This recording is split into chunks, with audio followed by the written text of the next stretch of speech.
Learn 5 ways to help deal with mental health issues. Radical acceptance. Do you often pretend that your mental health struggles don't exist? Maybe you were convinced that if you deny their presence, your mental health problems will magically disappear. Unfortunately, that's not how it works. In fact, pretending that your mental health problems don't exist only makes them worse. If you're scared to face the reality of your mental health, it might be time to try a new strategy. Meet radical acceptance. Marsha Linehan, the creator of dialectical behavioral therapy, defines it as completely and totally accepting something from the depths of your soul with your heart and your mind. It's impossible to deal with something if you don't even acknowledge that it exists. But once you embrace the reality of your mental health, you can redirect that energy you are using to deny it to support it. Connect. How many times have you mustered up the courage to open up about your mental health struggles, only to be met with dismissive responses like, "But you have so much to be thankful for, it could be worse," or, "Have you tried yoga?" When you hear these replies over and over again, it's only natural to want to stop talking about it. Most people just don't know what to say, but their ignorance is hurtful and can cause real harm.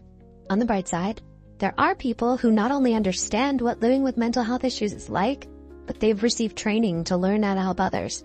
Seeking professional help is always a good idea. Peer support, where you receive help from someone who has suffered from similar struggles, can be a valuable resource as well. Another option is a support group, where people who are facing similar challenges work together to support their healing. If you've had to do it alone, you don't have to continue doing it alone anymore. Medicine. Having to deal with your mental health can feel like a never-ending battle, especially when there are so many barriers blocking your path to support.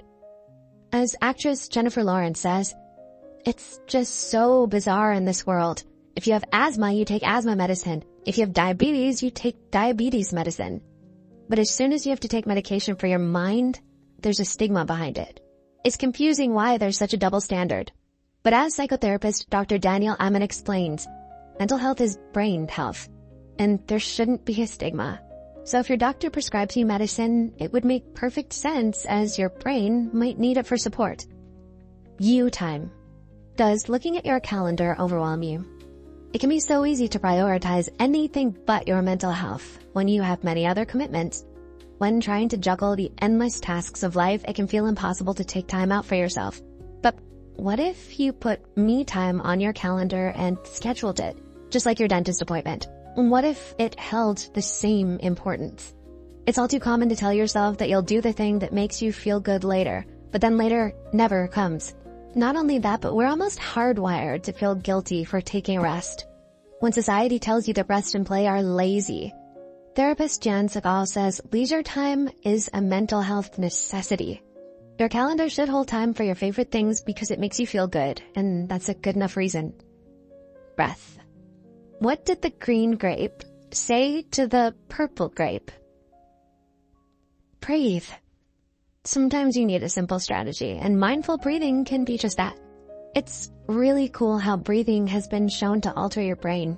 MRI studies have found that breath control can increase activity in the cortical and subcortical structures in your brain, like your prefrontal cortex, thalamus, and hypothalamus, for example.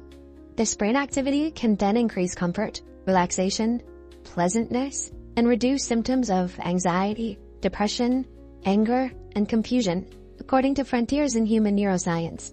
Mindful breathing is a tool you can keep in your pocket and take out whenever you need it, no matter where you are.